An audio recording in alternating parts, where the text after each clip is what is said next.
Welcome to the channel. Let us begin with a simple image. Imagine a traveler, centuries ago, walking along a stony hillside. The rocks are rough, weathered by wind and rain, and scattered among them are curious shapes. A spiral shell embedded in limestone, the imprint of a leaf pressed into shale, a chunk of stone with a strange, tooth-like ridge. To us, these are instantly recognizable as fossils. But to that traveler, before the science of paleontology existed, they were mysteries, tokens of some hidden order of the earth. For most of human history, fossils lived in the borderlands between wonder and myth. Ancient cultures saw them as relics of monsters, giants, or even gods. In China, dragon bones were collected, ground into powder, and sold in apothecaries as medicine. In Greece, the massive bones of extinct mammals were interpreted as the remains of heroes of old. The philosopher Herodotus, traveling through Egypt, marveled at seashells found far inland and wondered what they might mean. Aristotle himself thought fossils might be formed by vis plastica, a creative force of the earth, shaping stones into living forms as if by accident. These ideas were not foolish. They were attempts to explain a world without the tools of modern science. A seashell on a mountaintop did not obviously imply that the sea had once covered that land. It was just as easy to imagine that nature generated shell-like shapes in stone. Indeed, in the Renaissance, the term lapides sui generis, stones of their own kind, was often applied to fossils, implying they were natural oddities rather than remnants of life. And yet, the puzzle of fossils could not be set aside forever. The 16th and 17th centuries saw the rise of careful observers who began to suspect these curious stones were more than tricks of nature. Among the most important was Nicholas Steno, a Danish anatomist working in the 1600s. Steno dissected sharks and compared their teeth to the fossilized tongue stones commonly found in Europe. The resemblance was undeniable. These stones were not geological accidents. They were the preserved teeth of ancient sharks. From this insight, Steno developed ideas that would echo into the 18th century, that fossils were the remains of once living creatures, and that rock layers preserved a chronological record of Earth's past. This was a revolutionary thought. It implied that the world was far older than human memory, that countless creatures had lived and died long before written history. Still, Steno's ideas did not immediately overturn old beliefs. For many, fossils remained curiosities, displayed in cabinets of wonder, alongside crystals, shells, and exotic artifacts. The 18th century was an age of enlightenment, when naturalists began to organize and classify the natural world. In France, Georges Louis Leclerc, Comte de Buffon, published his monumental Histoire naturelle, a vast attempt to describe the earth and all its creatures.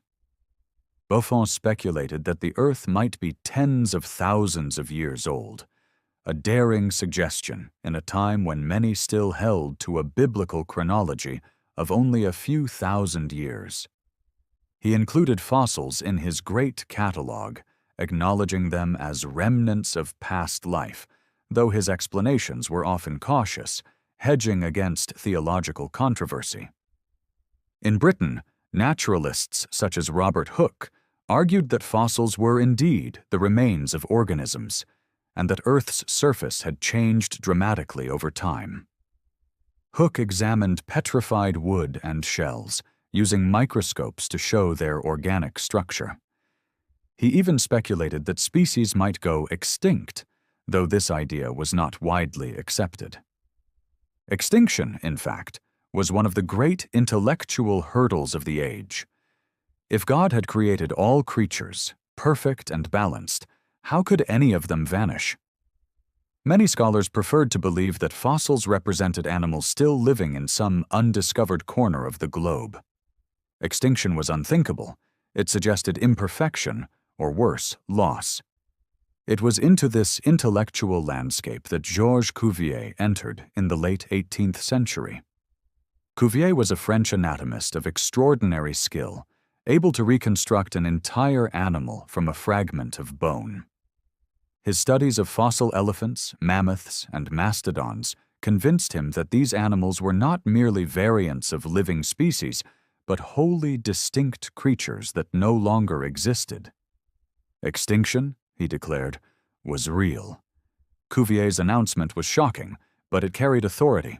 He was meticulous, his comparisons precise, his arguments grounded in anatomy rather than speculation. With him, paleontology began to crystallize as a science. He even went further, proposing that Earth's history was punctuated by catastrophic events that wiped out entire faunas. This catastrophism would shape debates for decades to come.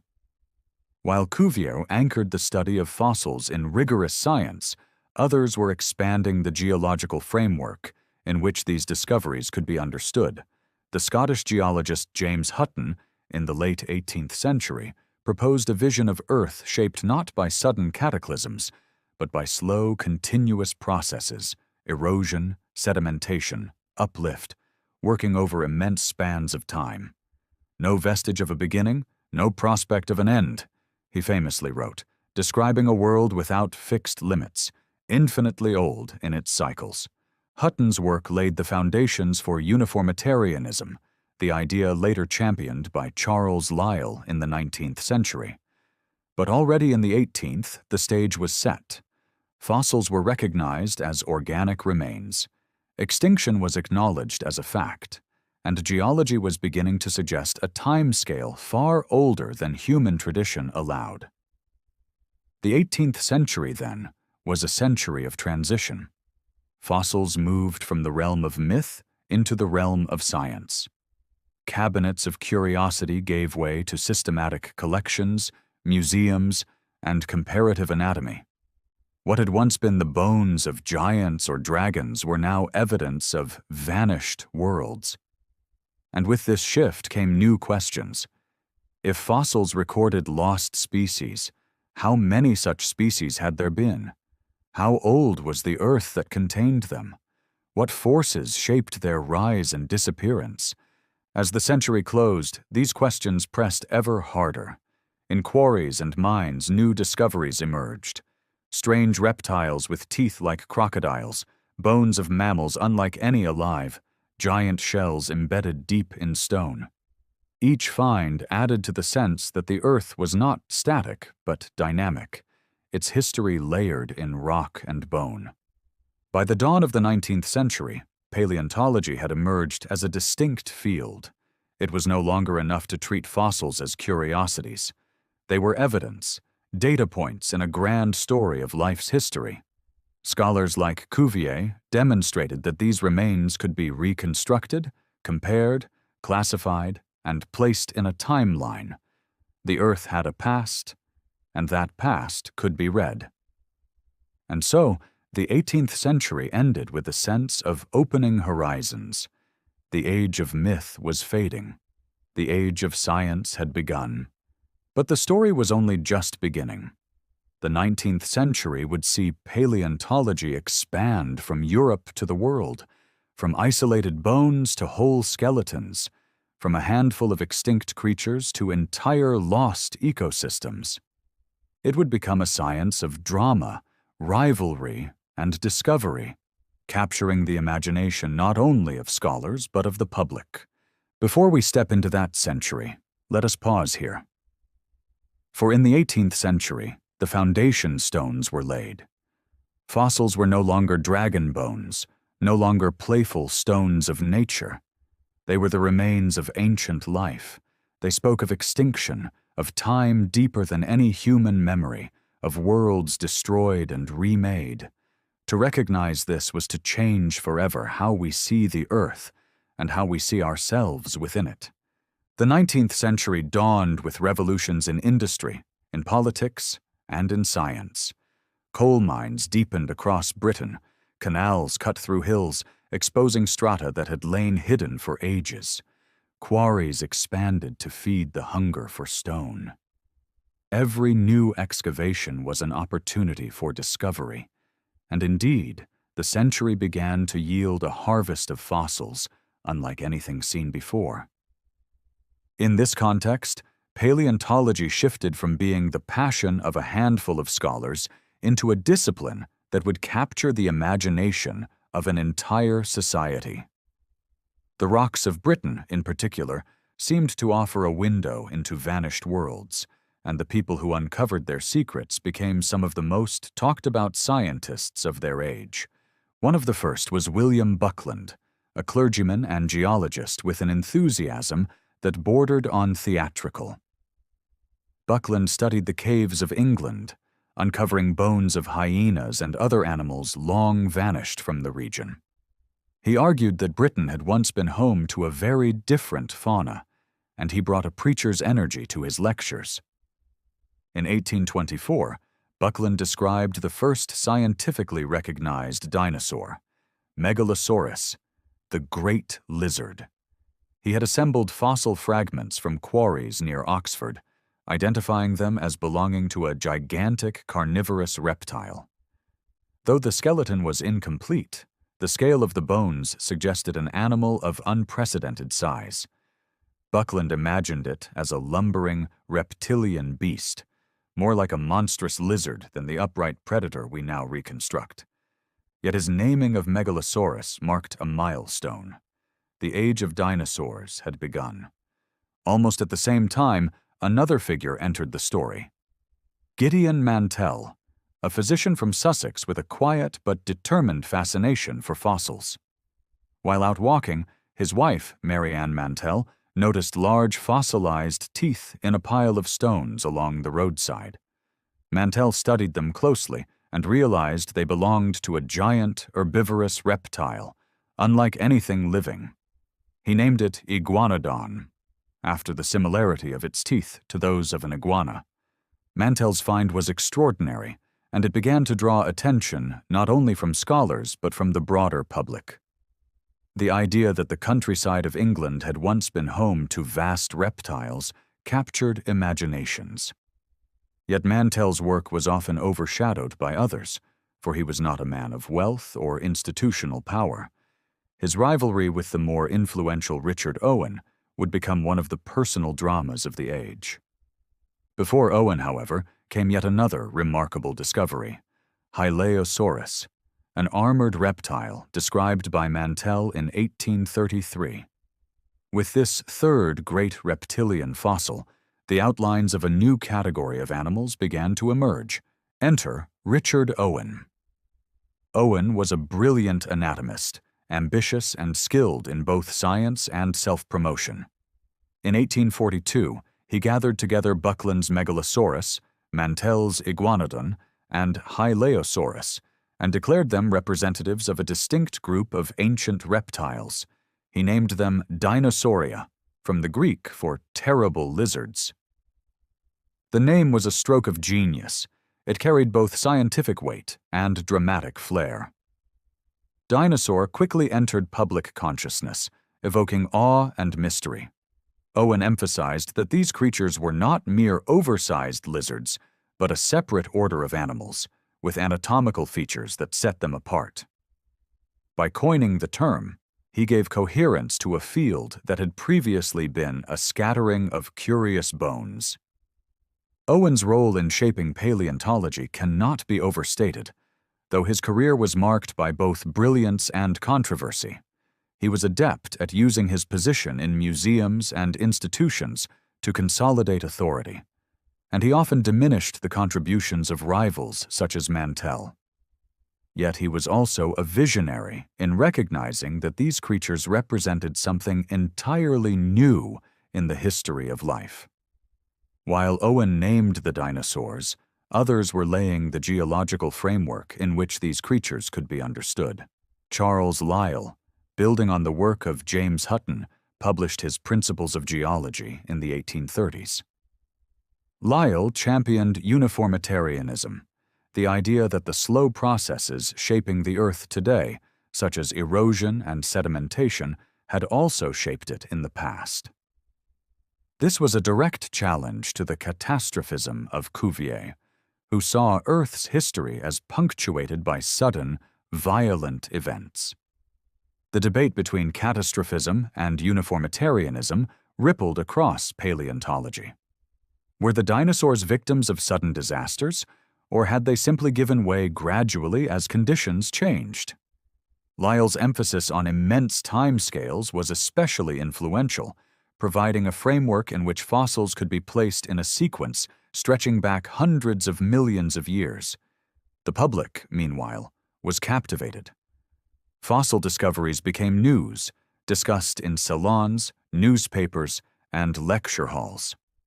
Paleontology was not only a science, but a spectacle, and nowhere was this more evident than in the Crystal Palace exhibition of 1851. As part of the Great World Fair in London, life-sized reconstructions of prehistoric animals were commissioned. Designed by Benjamin Waterhouse Hawkins under the guidance of Richard Owen, these sculptures became the first public representations of dinosaurs. The models were massive: an iguanodon large enough to seat a dinner party inside its belly, a megalosaurus posed in reptilian grandeur, a hyleosaurus armored with plates. To modern eyes, they seem comically inaccurate, squat, lumbering creatures with sprawling limbs. But to Victorians, they were astonishing. For the first time, the public could walk among representations of animals from deep time, creatures that had roamed the earth long before humanity. The Crystal Palace dinosaurs fixed the image of these prehistoric giants in popular imagination, even as scientific reconstructions would continue to evolve. The 19th century was also an age of collecting. Wealthy gentlemen built private fossil cabinets. Local societies formed to gather and study specimens. Museums expanded their collections. The Natural History Museum in London, championed by Owen, became a temple to this new science, housing bones and skeletons that told the story of life's history. The science itself was advancing quickly. Fossils were not only identified and named, but studied in their geological context, allowing paleontologists to trace sequences of faunas through different layers of rock. Patterns began to emerge. Groups appeared, flourished, and disappeared. Extinction was not an isolated phenomenon, but a recurring theme. Entire faunas had come and gone long before humans appeared. These discoveries carried profound implications. If the Earth was ancient, if species had risen and fallen across vast stretches of time, then what did this mean for the place of humanity? The question would grow sharper with the publication of Charles Darwin's On the Origin of Species in 1859, but already in the first half of the 19th century, paleontology was unsettling old certainties. And so the century moved forward, fossils pouring in from Britain, Europe, and beyond. The naming of Dinosauria, the debates of geology, the spectacle of the Crystal Palace, all these laid the groundwork for an era of discovery and rivalry yet to come. The 19th century had only just begun to reveal its dinosaurs, and the stage was set for one of the most dramatic chapters in the history of science. The first half of the 19th century had already transformed fossils from curiosities into data points in a vast scientific enterprise. Dinosaurs had been named, extinction was accepted, and geology had provided a deep time scale on which to set these discoveries. But the second half of the century brought something new. Scale. The stage grew larger, the cast of characters more dramatic, and the pace of discovery accelerated. Paleontology was no longer the quiet pursuit of a few naturalists. It was becoming a global endeavor, and in some cases, a battlefield of egos and ambition. America enters the scene.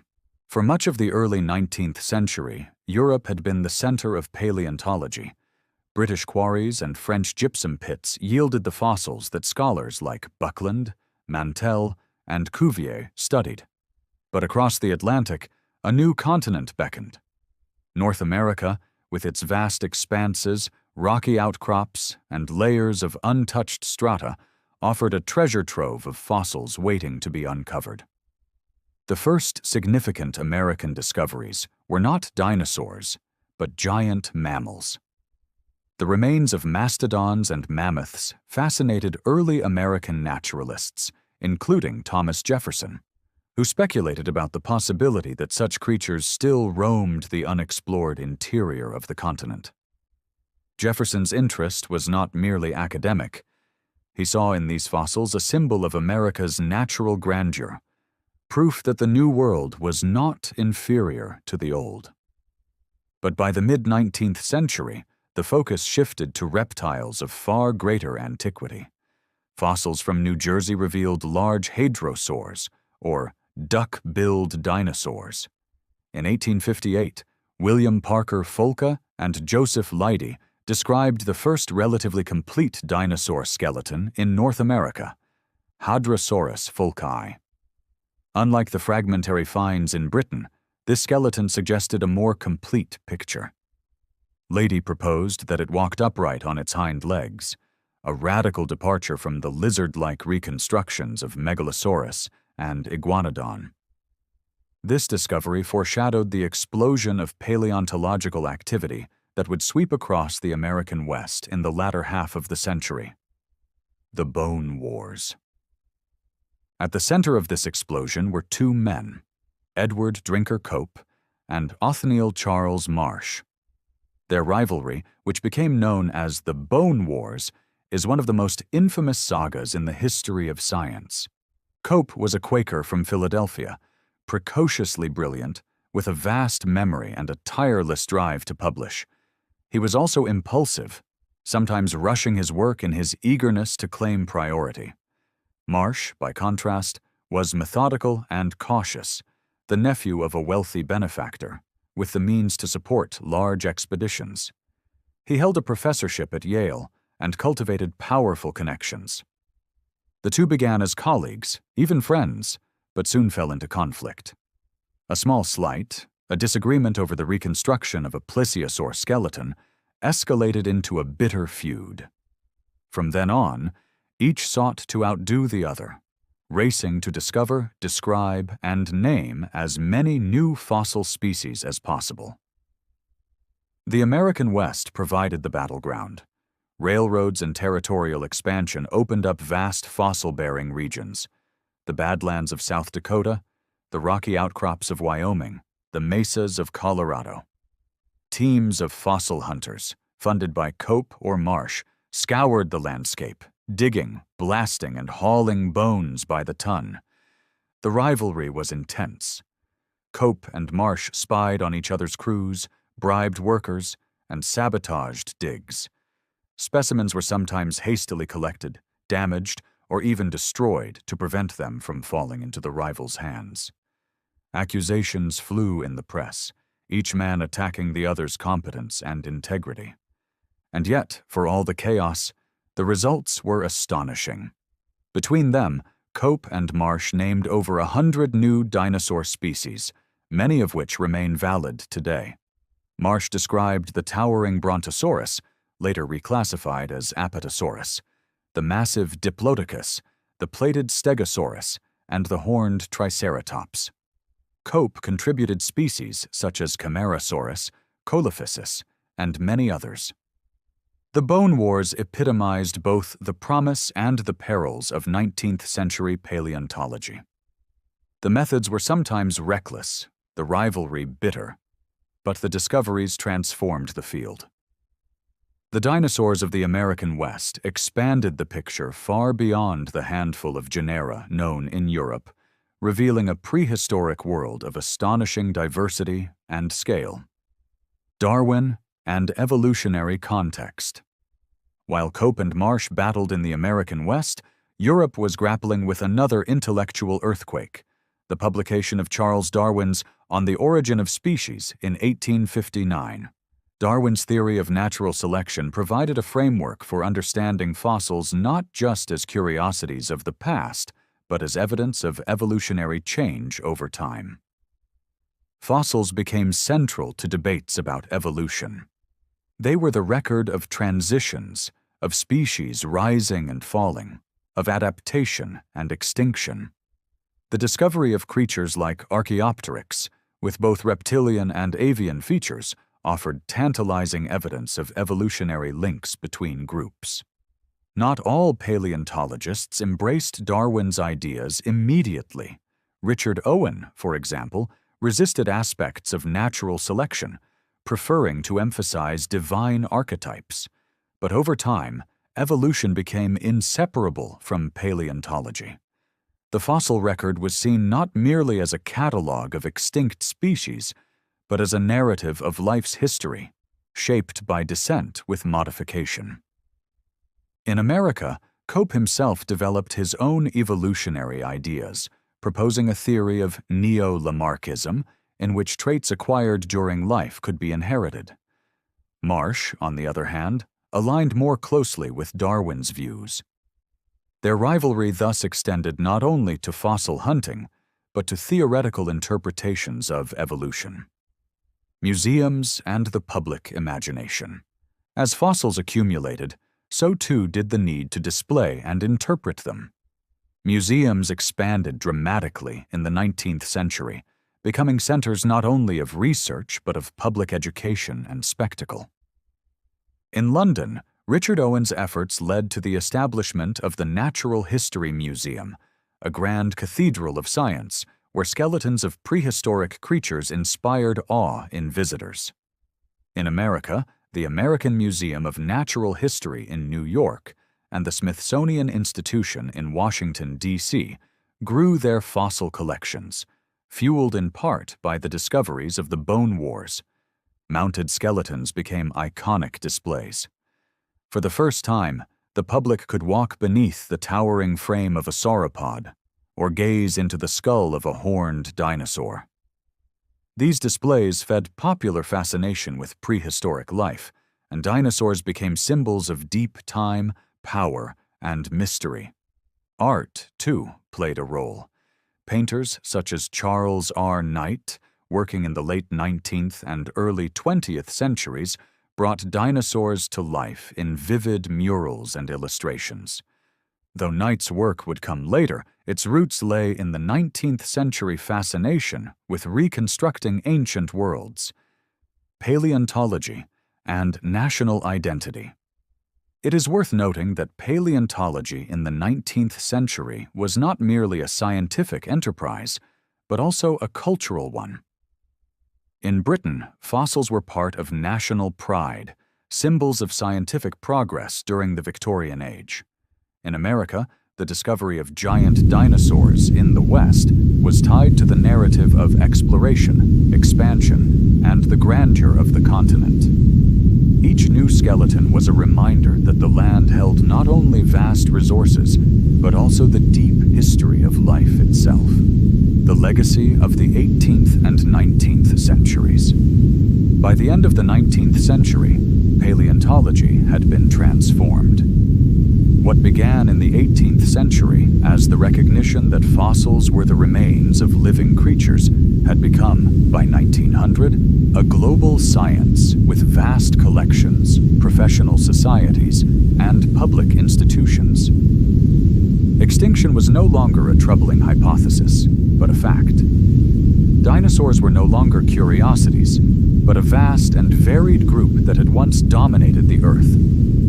The timescale of geology had expanded to hundreds of millions of years, and evolution provided the thread connecting fossils into a narrative of life's history. The Bone Wars, for all their rivalry and recklessness, had filled museums with spectacular specimens.